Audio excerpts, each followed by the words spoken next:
करते हैं खबरों की तरफ। मंगलवार को लोकसभा में राष्ट्रीय लोकतांत्रिक पार्टी के अध्यक्ष और नागौर सांसद हनुमान बेनीवाल ने बजट पर हुई चर्चा में भाग लेते हुए कई मुद्दों को लोकसभा में उठाया है। बेनीवाल ने कहा कि हाल ही में सालों में सूखा, बाढ़, ओलावृष्टि और चक्रवात जैसी आपदाओं की संख्या बढ़ी है, लेकिन सरकार ने किसानों को राहत देने के बजाय उनका बीमा कवर घटा दिया है।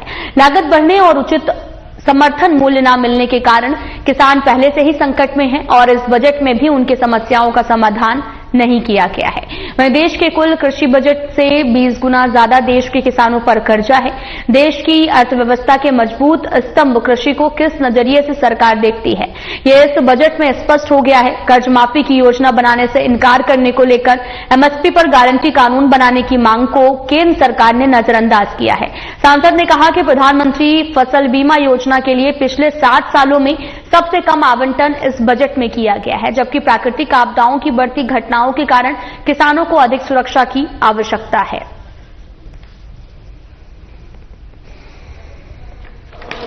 सभापति महोदय, सबसे पहले तो मैं आपको धन्यवाद दूंगा कि आज आपने जीरो और हमारा 3-3 बार लॉटरी मार, आज आपने हमें मौका दिया।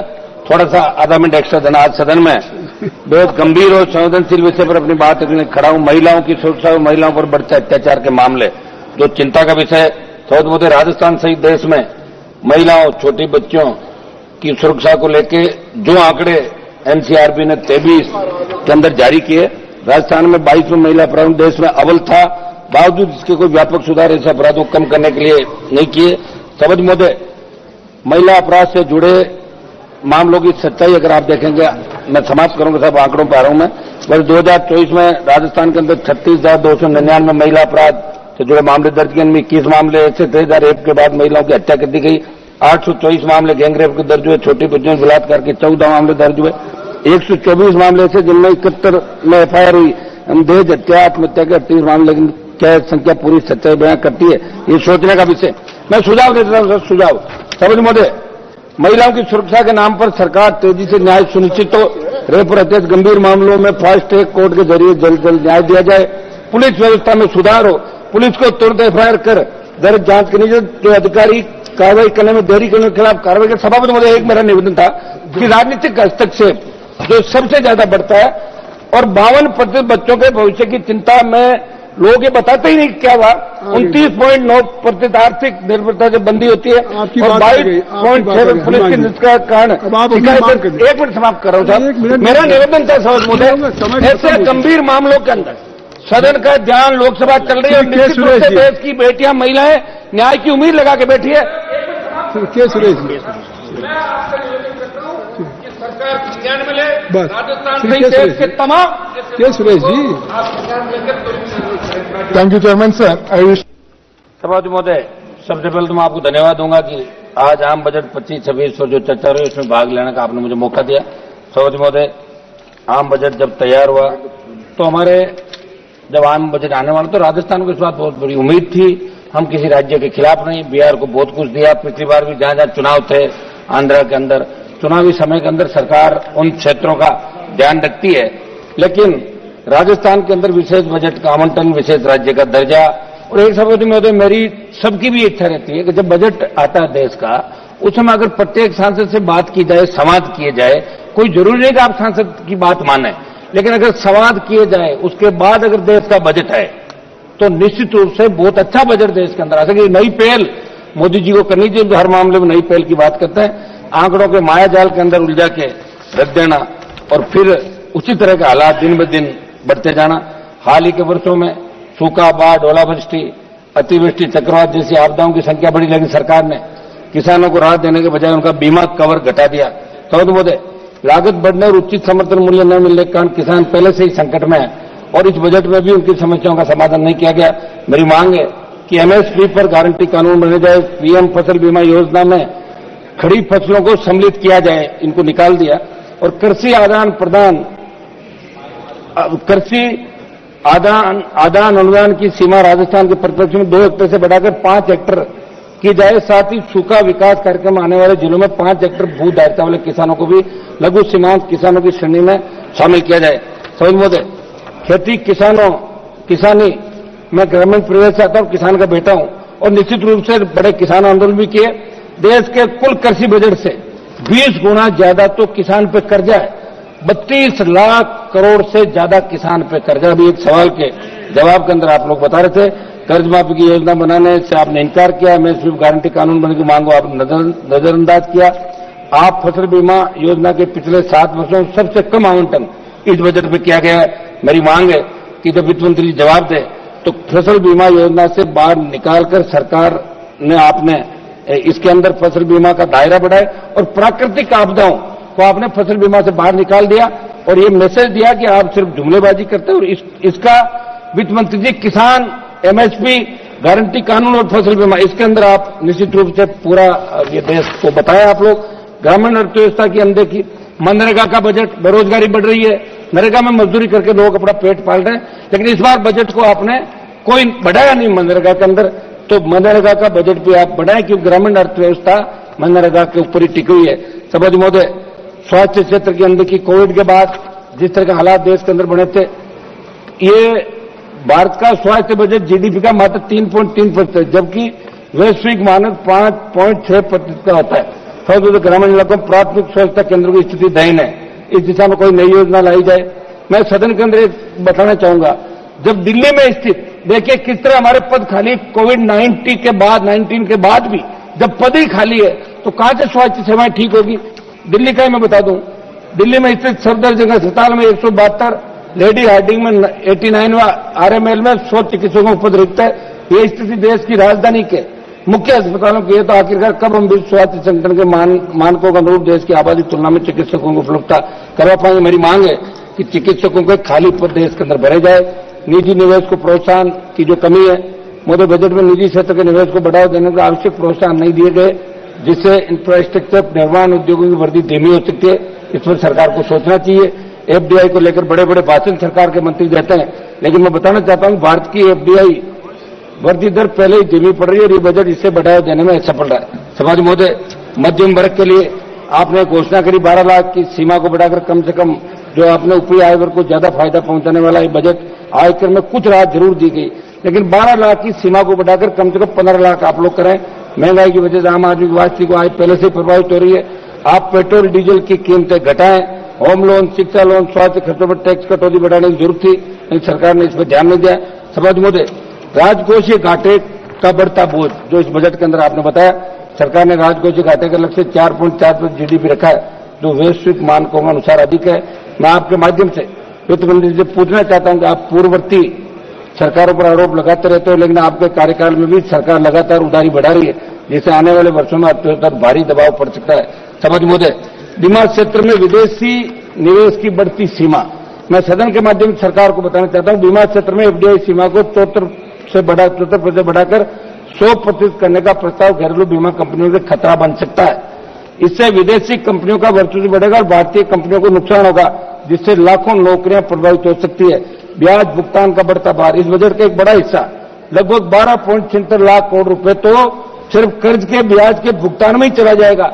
इसका मतलब यह है कि सरकार के पास नए विकासकारी और जन कल्याणकारी योजनाओं के लिए सीमित संसाधन बचेंगे। इसलिए मेरे सुझाव पर सरकार को गौर करने की जरूरत है।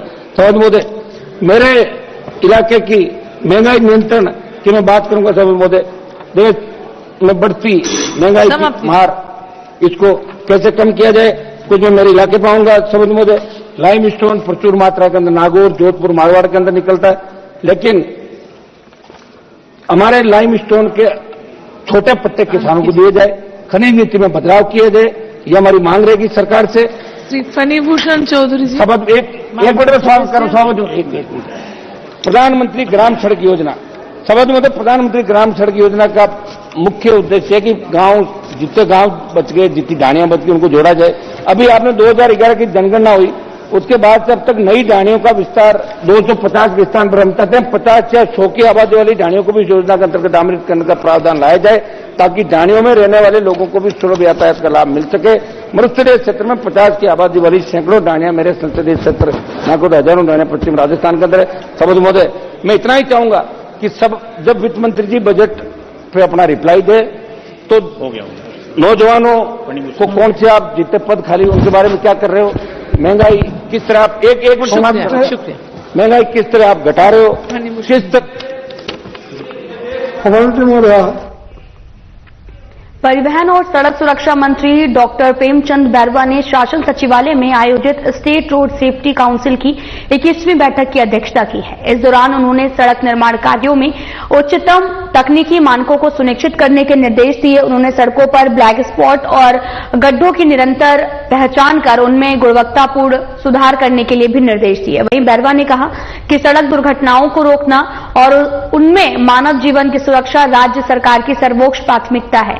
उन्होंने सभी संबंधित अधिकारियों को निर्देश दिए हैं कि सड़क सुरक्षा के लिए साझा जिम्मेदारी से काम करें और दुर्घटनाओं को कम करने के लिए ठोस कदम उठाएं। परिवहन मंत्री ने यात्रियों की सुरक्षित, सुगम और आरामदायक यात्रा सुनिश्चित करने के लिए बसों के फिटनेस और मरम्मत के काम को प्राथमिकता से करने के निर्देश दिए हैं।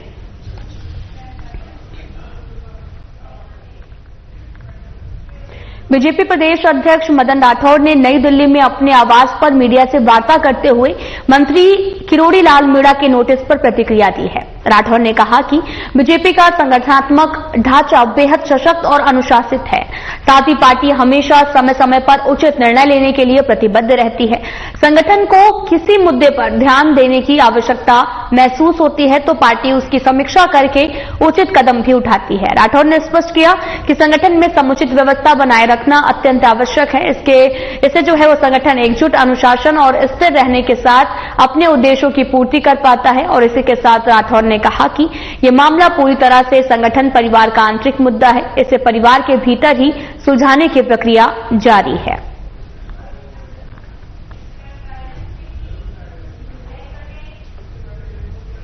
बीजेपी प्रदेश अध्यक्ष और राज्यसभा सांसद मदन राठौड़ ने प्रदेश की पूर्ववर्ती कांग्रेस सरकार पर घोर लापरवाही का आरोप लगाते हुए कहा कि एक ओर प्रधानमंत्री नरेंद्र मोदी हैं जिन्होंने देश के सभी प्रदेशों के विकास के लिए बजट जारी किया है और दूसरी ओर राजस्थान की पूर्ववर्ती कांग्रेस सरकार है जिसने केंद्र से बजट आने के बावजूद उस बजट को प्रदेश की जनता के लिए उपयोग ही नहीं किया है। राठौड़ ने बताया कि केंद्र सरकार के आयुष मंत्रालय की ओर से प्राचीन चिकित्सक पद्धति के गहन अध्ययन और उससे एकीकृत अस्पतालों की स्थापना के लिए प्रत्येक राज्य सरकार को बजट जारी किया है, लेकिन राजस्थान की पूर्ववर्ती गहलोत सरकार ने 111.84 करोड़ के बजट का उपयोग ही नहीं किया। सांसद मदन राठौड़ ने राज्यसभा में आयुष मंत्री स्वतंत्र प्रभार प्रताप राव गणपत राव जाधव से इस बजट को फिर से जारी करने की मांग भी की है।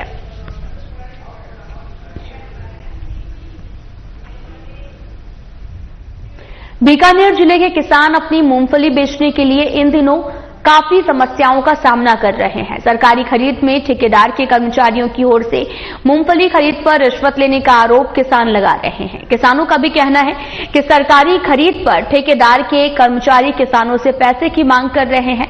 जो किसान पैसे नहीं दे रहे हैं उनकी मूंगफली नहीं खरीदी जा पा रही है और जिसके चलते मूंगफली से भरे वाहनों की 1 किलोमीटर से अधिक लंबी लाइन लगी है। किसानों की इस परेशानी को देखते हुए बीकानेर पश्चिम विधायक जेठानंद व्यास मंडी पहुंचे हैं और किसानों से बातचीत करते हुए ठेकेदार और कर्मचारियों को हिदायत दी कि मूंगफली खरीद में किसानों के साथ धांधलेबाजी नहीं चलेगी। विधायक व्यास ने कहा कि इस संबंध में सरकार से जो है वो बात करेंगे और उस व्यवस्थाओं में सुधार करेंगे।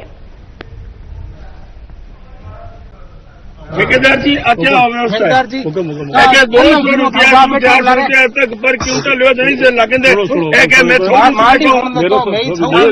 मेरी बात है, कोई सा पैसा कौन हुक्म अठा अवे जिक्र माल नंबरी को मेद तोला कोई आउट लेन में गाले अभी ने मेद रोका और जिको सही माल अभी मेद तोल लिया। जिको माल खराब एक मिनट चुप रहे जिको माल खराब लग रहा है पीछे क्वालिटी लो बीरो मेद नहीं तोला वो हमारे पर इल्जाम लगाई वो थाने मारो माल तोलना पड़ी जे तोला तो मारो माल आगे साहब बेरोज में खाली तोल गया। थारी बात सही है लेकिन एक बार कह रहा है 200 रुपया बोले साहब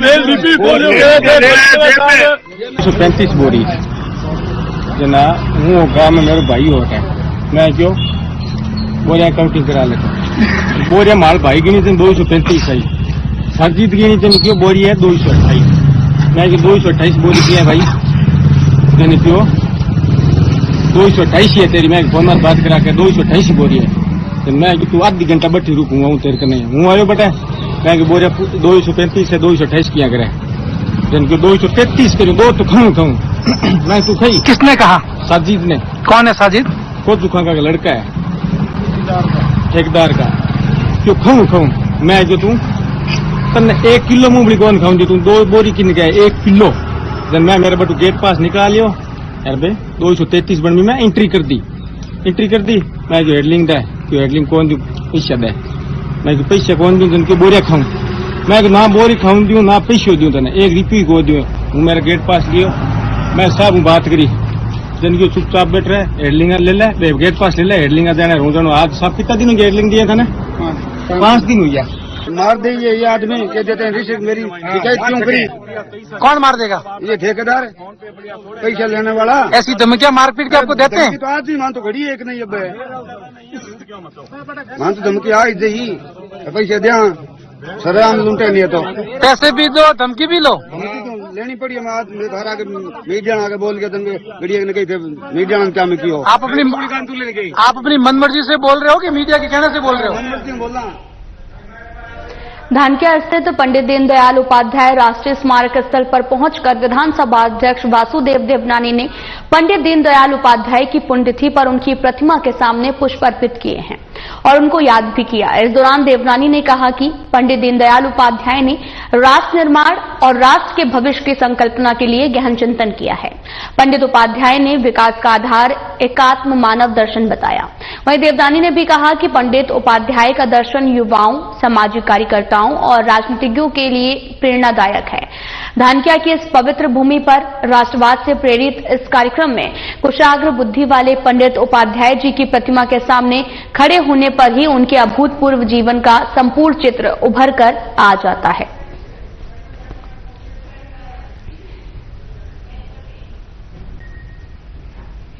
भारतीय जनसंघ के संस्थापक पंडित दीनदयाल उपाध्याय की पुण्यतिथि पर टोंक में भारतीय जनता पार्टी ने श्रद्धा सुमन अर्पित किया है। इस मौके पर जिलाध्यक्ष अजीत सिंह मेहता समेत बीजेपी के समस्त कार्यकर्ता मौजूद रहे। अजीत सिंह मेहता ने बताया कि पंडित दीनदयाल उपाध्याय ने अपना पूरा जीवन मानववाद के लिए अर्पित कर दिया है और अपना जीवन भी उन्होंने काम करते समाप्त कर दिया है। उनके विचार और बताए हुए पद चिन्हों पर ही देश की भारतीय जनता पार्टी चल रही है। उनको श्रद्धा सुमन अर्पित करने का एक ही भाव है कि सभी उनके विचारों को ऊंचाइयों पर ले जाएं।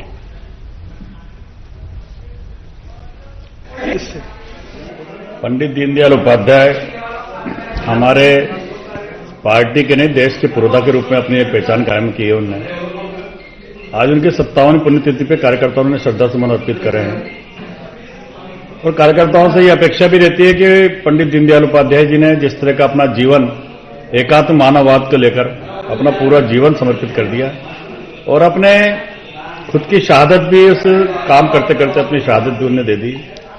और आज हमारी जो सरकारें देश के अंदर काम कर रही है, चाहे राज्य में चाहे केंद्र में, वो पंडित दीनदयाल उपाध्याय के बताए हुए विचार को, उनके काम को आगे बढ़ाने का काम कर रही है। गरीब कल्याण के लिए जो जितनी योजनाएं हैं वो पंडित दीनदयाल उपाध्याय जी का ही विजन था कि आखिरी छोर पे बैठे व्यक्ति का जीवन स्तर जब तक ऊपर नहीं उठ जाएगा, जब तक हम चैन से नहीं बैठेंगे। और उनके विचारों को आज हमारी सरकारें बहुत मजबूती से काम कर रही है। आज हम सबकी जो पंडित दीनदयाल उपाध्याय जी को जो श्रद्धा सुमन अर्पित करे हैं, हम सबका एक ही भाव है कि उनके विचारों को हम बिल्कुल ऊंचाइयों पर ले जाने का।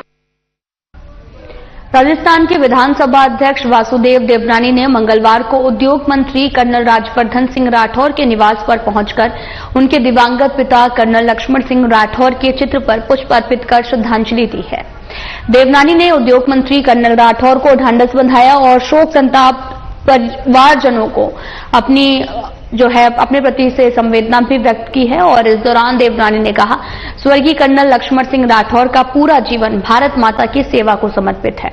जाबाज सैनिक के रूप में पाकिस्तान की सांप्रदायिक शक्तियों के खिलाफ उनका अपूर्व शौर्य प्रदर्शन गौरवशाली मिसाल रहा है। सच्चे देशभक्त के रूप में स्वर्गीय राठौर ने, आपको बताते चलें कि यहां पर युवाओं में देशभक्ति की भावना का विकास करने के लिए भी प्रेरणादायी है। देवनानी ने दिवंगत आत्मा की शांति, शोक संताप परिवारजनों को लेकर परिजनों को इस दुख को सहन करने के लिए परमपिता परमेश्वर से प्रार्थना की है।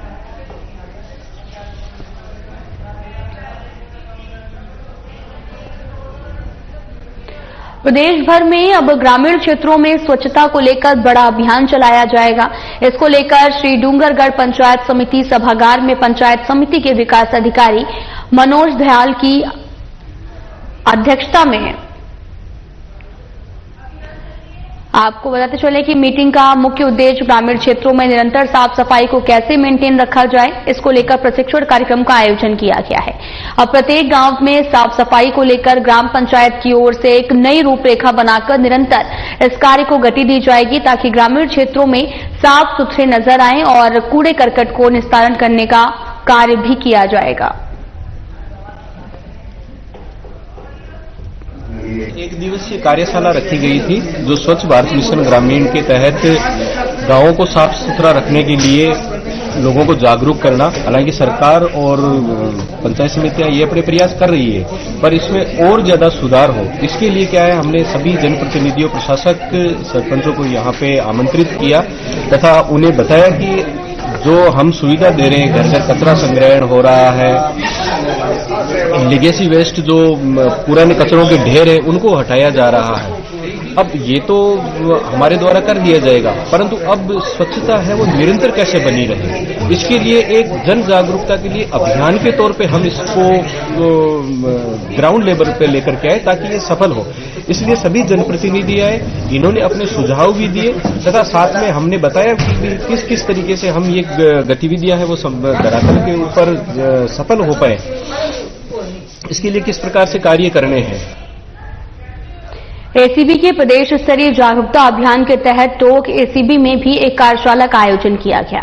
जिले भर में इस कार्यशाला का आयोजन किया गया है। आमजन को भ्रष्टाचार के विरुद्ध जागरूक करने के लिए कई विशेष बातें बताई गई। एसीबी के अधिकारियों ने बताया कि वो लगातार ऐसे अभियान चलाते हैं जिससे आमजन में जागरूकता बढ़े और शहर भर में पोस्टर चिपकाकर किए जाते हैं, जिससे एसीबी में शिकायत करने के लिए फोन नंबर और व्हाट्सएप नंबर पर भी दिए जाते हैं, ताकि भ्रष्टाचार की शिकायत करने वालों का विशेष ध्यान रखा जाता है, उनका नाम पता गुप्त भी रखा जाता है।